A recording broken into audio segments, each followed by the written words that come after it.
You do everything you can to keep your kids safe. You buy the best car seat, you baby-proof the entire house, you get them the healthiest organic snacks, and you buy a baby monitor. You think it's for their safety, to make sure they're okay when you're not in the room. But sometimes, these monitors show you things you were never meant to see. They show you that even when you think they're alone, they might not be. And that's a lesson I had to learn the hard way. I live in a quiet, almost boring, suburban neighborhood in Texas. It's the kind of place where the biggest news is a new grocery store opening up. We moved here for that exact reason. It felt safe, a perfect place to raise our son. He was just a toddler full of energy during the day and, thankfully, a pretty good sleeper at night. Like most parents, we set up a baby monitor in his room. It was one of those fancy ones with video and two-way audio. It gave us peace of mind, or at least, it was supposed to. The first night we used it, everything seemed normal. I was watching a movie with my wife when I heard a soft sound coming from the monitor's receiver on the coffee table. It was a gentle giggling. I picked it up, expecting to see him standing in his crib, but he was fast asleep, lying perfectly still. I figured it was just some static or interference from a neighbor's device. I turned the volume down and didn't think much of it. The innocence of that first night is almost laughable now. The second night was different. The giggling was back, but this time, it was followed by hushed talking. At first, I couldn't make out any words. It just sounded like soft, rhythmic murmurs, like he was telling a story to one of his stuffed animals. I smiled to myself, thinking it was cute. I turned up the volume, curious to hear what he was saying. The murmuring stopped, and then I heard his little voice, clear as day. He said, "No, you can't come in yet." My blood ran cold. He said it with such authority, like he was talking to a real person, setting a boundary. I grabbed the monitor and stared at the screen.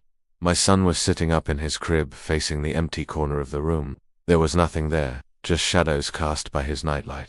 My wife saw the look on my face and asked what was wrong. I told her he was just talking in his sleep, but my heart was pounding. The third night, I couldn't shake the feeling of dread. I decided to check the playback from the night before, the part where he spoke. The monitor had a feature that recorded clips when it detected motion or sound. As I watched the clip, I saw him sit up, just as I remembered. He stared at that corner, and then he spoke those chilling words.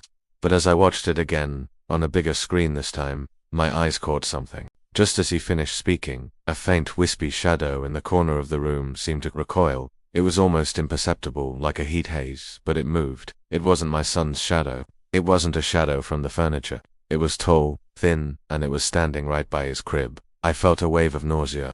I showed the clip to my wife, and her face went pale. We didn't sleep at all that night. The next morning, we called the police. I know how it sounds.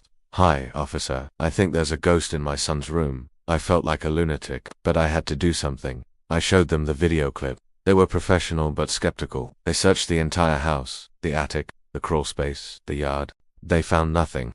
No signs of a break-in, no footprints, no explanation. They suggested it was a technical glitch, a light artifact from the camera's infrared sensor, a digital ghost. They told us to secure our windows and call them if we saw anything concrete. Concrete.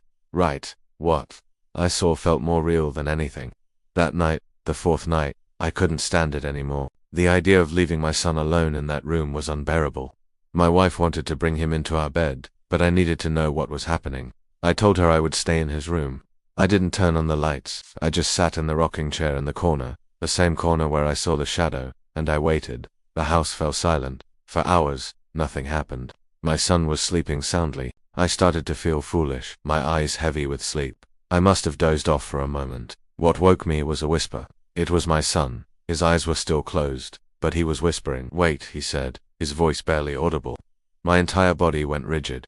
I held my breath, listening. He whispered again. "I'm not ready for you yet." He was talking to it, talking to the shadow, and I was sitting right where it was supposed to be. I felt an indescribable coldness wash over me, a presence in the room that was heavy and ancient. It felt like the air itself was watching me.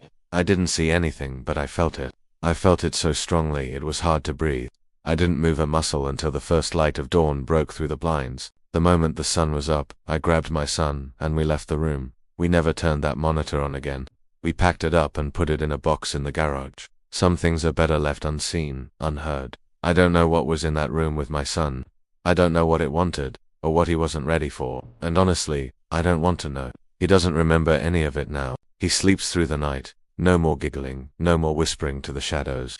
But sometimes, When I'm walking past his room late at night, I see him standing in his crib, just staring into that same empty corner, and I have to fight every instinct in my body not to open the door and ask him who he is waiting for. Thanks for listening to my story.